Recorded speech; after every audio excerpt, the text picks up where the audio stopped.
Hello, everybody. Back here again for our vlog a day. And today is Sunday, the 20th, also known as my birthday. Beautiful, beautiful day today. A little bit of rain here and there, but overall, pretty damn good day. So, woke up this morning, headed out, hopped in the hot tub, like I do. Karen came out and asked me if I wanted breakfast, and I was like, yeah, sure. She likes making breakfast more than I like eating breakfast, and so I have no problem eating breakfast. I usually don't. I'm usually not like I eat a dinner thing. Maybe I'll eat a lunch in the middle of the day, but rarely do I eat breakfast. If I eat breakfast and I have to eat lunch, then I kind of feel like I need dinner, and then it feels like too much. If I skip it and just eat dinner, way better off. But so went ahead. I enjoy her cooking, especially she likes doing breakfast. So hey, cool. My birthday, let her make me breakfast. I'm all happy with it. So I went ahead, basically knocked out her breakfast. Well, she was getting done. She didn't really. I wasn't sure she was going to give me like a heads up, so I had to go in and get dried off and get dressed and all that kind of thing before we ate. So I was like, yeah, I just went ahead and chopped out the tub a little sooner than I normally would have, but I didn't know how long it was here from making breakfast. So I got done, got ready, but plenty of time. Didn't have to rush, around like that to eat my breakfast. Had a wonderful eggs, sausage, some hash browns. I'm not sure if she sliced them up herself. I can't know if she sliced the potatoes herself or because I know we had some frozen hash brown potato pieces in the freezer. I'm not sure which one she did, but either way, really good. Had a wonderful time there. Decided to basically go for a motorcycle ride. Like, hey, it's my day. I want to go for a bike ride. Did not go far at all. Just kind of rode around town here. Just wanted to be on the motorcycle. Didn't want to get out there a lot, go a long ways, going really fast, like that stuff. Didn't even take our helmets. We just kind of hung out here in the neighborhood. Ended up on the main road a little bit. There's people just pulling out in front of you and people not paying attention. I was like, the hell with this. We ran up down the neighborhoods, kind of looking for, who knows, the next house that might pop up for sale you might want to look at, buying, or even some of the houses that I like, I love the outside layout, I love the yard layout, I love whatever. And then I'll keep an eye on it in the, MSL listing of, hey, if this thing pops up, I want to know, kind of thing. So we're going from there and whatnot. And there's a open house today at noon. I was wanting to go to. So I basically skipped that street because she didn't know anything about this house. Like I looked it up. It's 3,154 square feet. Big old house. It's got 4 lots. I think 3 or 4 lots. It's got a giant RV carport on the side, 2-car garage. It's like everything we could want in the house, except it's exceptionally outdated. Like everything in it needs replaced. All new flooring, all new cabinets. Needs at least one little spot in the roof looked a little bit like it needs to be updated. Like they put on a new roof. It looks like before. Well, more recently they did like the patio area they covered up. It's kind of a weirdness the way that it seems together. It doesn't quite look great. So definitely want a 100% solid inspection on that thing to make sure what it looks like. So I want to definitely point it out, whoever does the inspection. And I saw it a few days ago. Didn't bother calling my agent or nothing about it because why make her drive all the way down from Ormond when you were going to have an open house on Sunday. And then if I decide to make an offer, I'll call her and say, hey, I want to make an offer for this house, yada, yada, whatever. So it's their stuff, and it's great. Like I said, didn't take Karen by that street just because of the fact that I did not want her to see the sign, look it up, or even, I didn't want to think about it at all. So we headed out in time. We was waiting around for a lady to stop by and pick up a bike that I was giving away. I was giving away an perfect condition, older, like it's a few years old, 5 years old I think it is, mountain bike, awesome setup. Basically it was my father-in-law's. He had it, rode it for a little while, crashed on it, broke his collarbone, and never got back on it again. Even though he healed up, just never got back on it. So he wanted it out of his garage because he didn't want to take it to his space. And Karen's like, oh yeah, we'll come take it. And I'm like, what the fuck are we taking this thing for? Like, so I climbed around it for almost a year, like in my own garage. I'm like kept thinking, well, somebody's gonna want it. I'm gonna hear of somebody who needs a bike, and I'm gonna whatever. And I even thought about keeping it for like the camper, type thing. And I'm like, I don't even care about that. Like it's such a pain in the ass. So I went ahead and said hell with it. Was like, I want to get rid of this thing. Put it up on Facebook saying, hey, it's Christmassy spirit. I want to do, pass something forward. And it was amazing how hard it is to give away shit that's like apparently not video games or drugs. Like people's only thing like the thing they want is, so it's kind of crazy. But I was looking for somebody like, down on their luck. Somebody's hard out of work maybe. Somebody's, car broke down, needs a ride back and forth, kind of help get them to work faster, all kinds of things. Nobody wanted it. Well, there's one guy. He's always like, "Oh, so and so had his." I'm like, "No, he has money. He's not poor. He's not whatever stuff." Then I had a lady friend that I'd met paddling a few years ago. We went out on our first time at paddleboarding, and she put up. She goes, "Hey, I'm not hard up, but I'd like to have it. If nobody else wants it, kind of thing." And I said, "You're first on my list." And then I had another person that's a friend of mine who I've known through a BDM that said, hey, he'd like to have it also. Not a poor person, but hey, what the hell? And I gave him, I said, hey, swing by and pick it up anytime you want it, blah, blah, whatever. Friday's supposed to come by. Never heard from him. Hear from him on Saturday. So I told her, I said, come get it. So she drove down. I'm not sure where she lives. Somewhere, I don't know, somewhere between Ormond and here, I think, because I met her in DeLand that time paddling the paddle boards. But I see her posting up stuff on Facebook from like Orlando and stuff too. But she bought it because her bike's just getting too old. It's getting basically broke down. She's had a Trek forever and it's really getting wore out. So she's hoping this thing will be easier to ride than paying for the repairs on her Trek. Or at least nothing else, she'll be able to ride it and then basically watch she getting her Trek fixed. So super excited about that. She seemed very appreciative of it. So she got it, picked it up. We got it loaded in her SUV. She headed out and then jumped on the bike, headed over for the open house. I come rolling up in there about 12:30. It was 12 to 2. I think it's 12 to 2. Roll up there at like 12:30 and nobody around anywhere. I'm like, what the fuck? You guys were advertising some bitch that you had this thing going on, so I didn't hang and look it up and it's pending. So I'm like, you gotta be shitting me. How is this possible? The only thing I have possibly going for me is the fact that I don't know if the house will pass inspection. There's a few things in there that they're trying to go traditional or FHA or VA, they probably will not pass inspection because that thing's got enough age to it and different issues. That's the loan they're trying to get, they'll get kicked out. And if that gets kicked out, then I would definitely want to have a chance to get in there.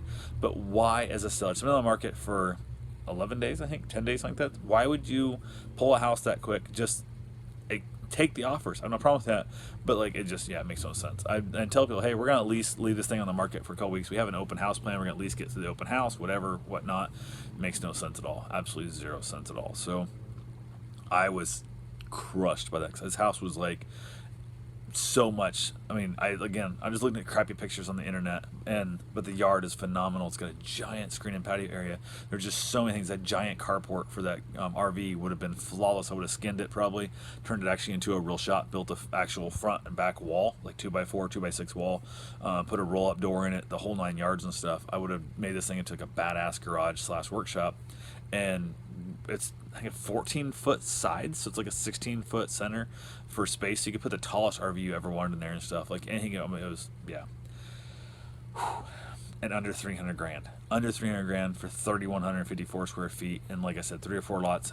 Big ass yard. The yard was not fancy like some of the ones I've seen. It was nice sized yard. The house set kind of weird the way the carport set. It's not where I would put it if I'd owned the property, but I easily could have fenced in from that side of the thing to kind of figure out where I'd put a fencing so I could keep the dogs out there and be able to kind of see them from out there and stuff. I could have tied the fencing into the carport when I closed into a shop, so I could have actually had like a screen door in the front, have airflow, and then have the dogs running out of the shop while they're working. And so many things I had plans for this house and just crushed. Like, it literally crushed me. I was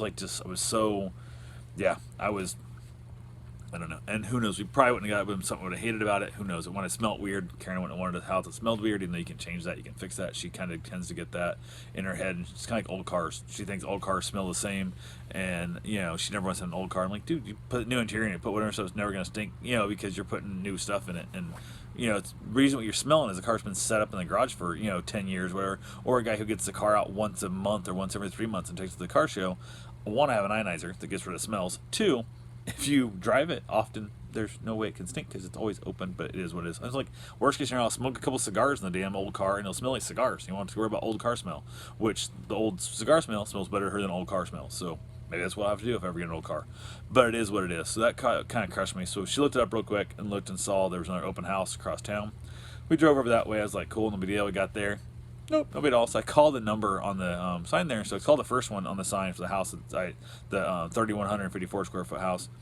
Not even in service. The sign out front that has their number, like, printed on the sign, not in service. I'm like, I haven't looked back and looked. I'm like, what the fuck is that? Nope, not in service. I'm like, holy crap, that's impressive. So you've sold a house that literally you don't even have a way of contacting you. Like, this is so dumb. So went ahead, called them and stuff, and the person like answered the phone like like they were like almost like they just took a bong rip, like it was what the hell.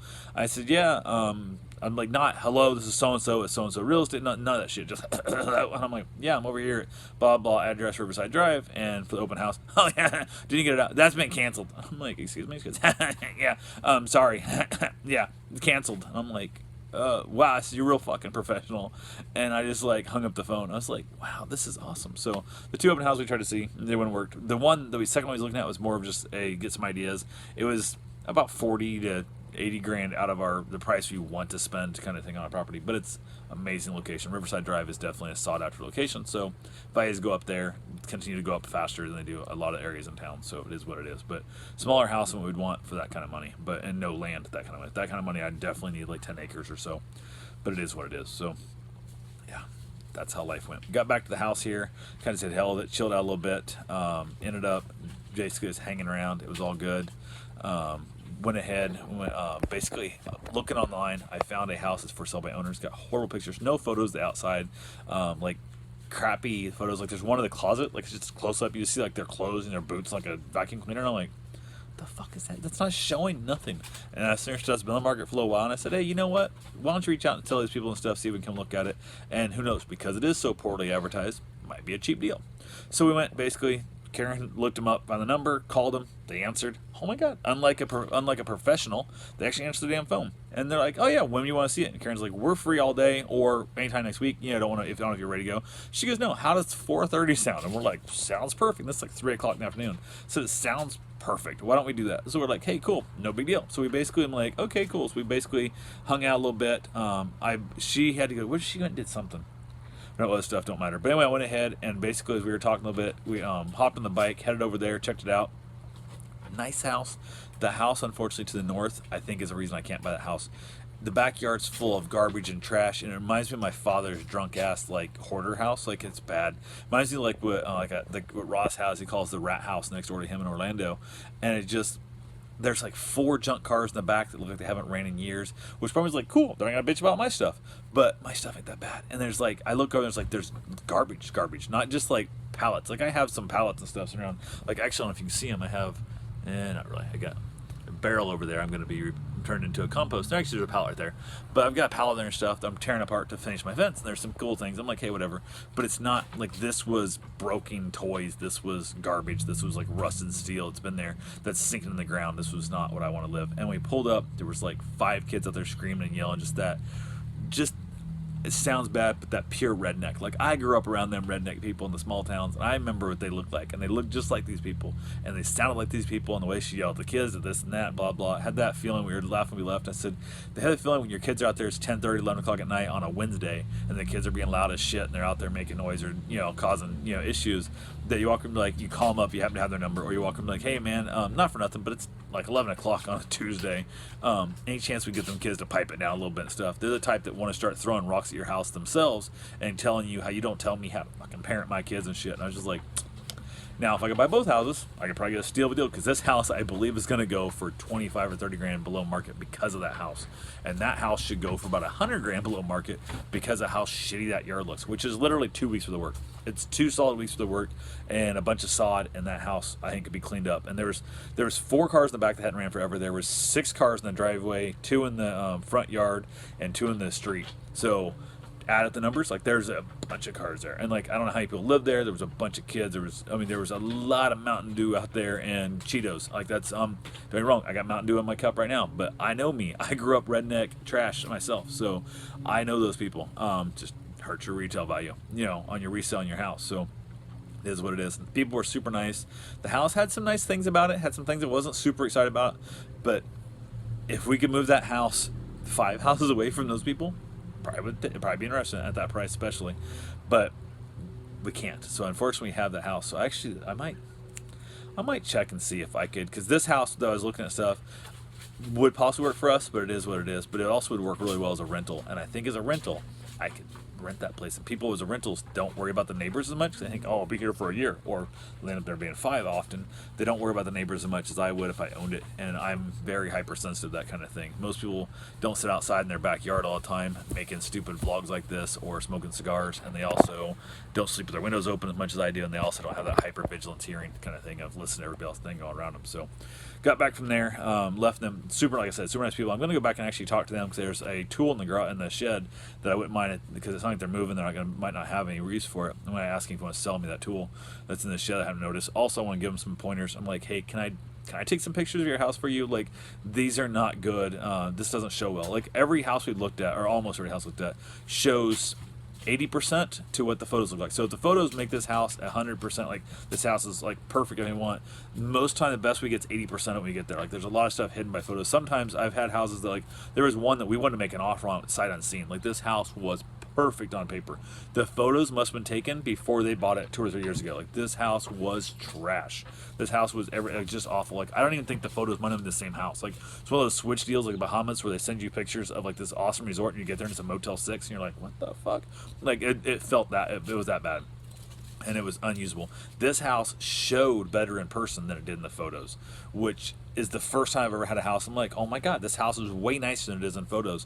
And they need better photos to make that house pop on the internet. And I might go offer to help take some pictures for them. You know, basically say, hey, just load these up, please. Just load these up. You guys seem like nice people. You're selling this house for a good reason to go take care of family. And I want you to get every dollar you can. I want you to sell it quickly. So please let me take these pictures for you and present this a lot better. So, and with that, hell, who knows, maybe they'll give me that, $100 tool in the shed. If not, I'll happily buy it. But nice enough couple. Yeah, good deal. Sweet little dog, the whole thing. Came back at the house, dropped myself off, put the bike away. Had told Karen I wanted my chicken bacon ranch pizza. Chicken bacon ranch pizza from a place here in town that I love. It's, oh my God, so good.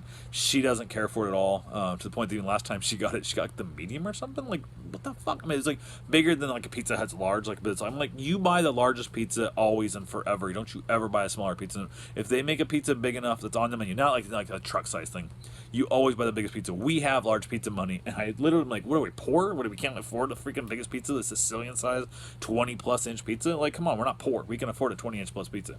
So we kind of laughed about, joked that. That's what I wanted for my birthday for dinner. So I even made her go get it. That's how big of a jerk I am. On my birthday, I made her drive 15 minutes or so over to go get the pizza. Unfortunately, she saw a man who was hit by a car, and they believe she 99% certain was dead, on like a Vespa scooter type motorcycle thing or something. And she had to like actually go around and kind of drive around the area, so the street was blocked off. And yeah, not good. The cops were just arriving as she was driving past, and it was just civilians that were passing her by. And she goes, it was clearly that guy was dead. So that sucked. So I wish I would have went and got my own damn pizza. Now that it is what it is. But it was my birthday, so I shouldn't have had to go get the pizza. And yeah, so that was what we had there. Got back here, basically knocked out my pizza, worked out great, had a wonderful time, watched another episode of The Office, ended up out here on the patio, had myself another cigar. It's my birthday. I get to smoke cigars if I want to. So had a wonderful, beautiful day. Just overall, great day. Couldn't ask for anything really better, except would have been able to buy myself a house. I haven't had that thought in my head going, there's so many houses we looked at that we've lost out, we didn't get to see. So many houses we kind of liked but weren't quite right. I kept saying we're finding the perfect house. We're going to find the perfect house. And sure enough, I found this house, 3,154 square feet. It's a massive, big old house. And I was going to go make an offer on my birthday. I'm like, how great is this story? Be like, hey, for my birthday present, my wife bought me this badass house. Like, how badass is this going to be? Obviously, it's going to take us a few years to pay it off, but it is what it is. So I'm like, this will be sweet as hell, and can't even go see it. I'm like, son of a bitch. So it is what it is. But anyway, that's all I got for right now. I will talk to you guys tomorrow. Have yourself a safe, wonderful day. Thanks for watching.